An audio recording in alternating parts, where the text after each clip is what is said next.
মৌমাছির ভিতরে যে মৌচাক যেখানে ওরা থাকে, তো ওরা সবসময় দেখে যে টেম্পারেচার 35 এ প্লাস মাইনাস আছে কিনা। ধরা যাক টেম্পারেচার বেড়ে গেছে 45 ডিগ্রি সেলসিয়াস ধরলাম সাহারার মধ্যে, মৌচাকে তো মধু তৈরি হবে না, তাহলে কি করবে তখন তারা? মৌমাছির যে পাখা আছে, ডানা, ডানার দুইটা প্যাটার্ন আছে।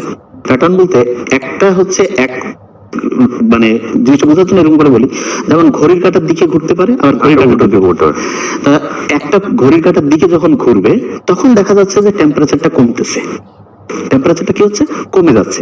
তার মানে ধরেন যে মৌচাকের ভিতরে টেম্পারেচার আছে 45 ডিগ্রি, সে ঘড়ির কাঁটার দিকে ঘোরাচ্ছে তার ওই পাখাটাকে, উইংসটাকে, সংকোচন প্রসারণ মুখের জায়গা থেকে আস্তে আস্তে সে কমে গেল। আবার ধরা যাক যে টেম্পারেচারটা হয়ে আছে 20 ডিগ্রি সেলসিয়াস, তখন বাড়াতে হবে। তখন যখন বাড়াতে হবে তখন কি করবে সে? তখন ঘড়ির কাঁটার বিপরীতে এসে ঘোরাবে। তখন যখন ঘোরাতে গেল, আমি জাস্ট বোঝার জন্য সহজ করে বললাম, তখন দেখা গেল কি আস্তে আস্তে আস্তে আস্তে আস্তে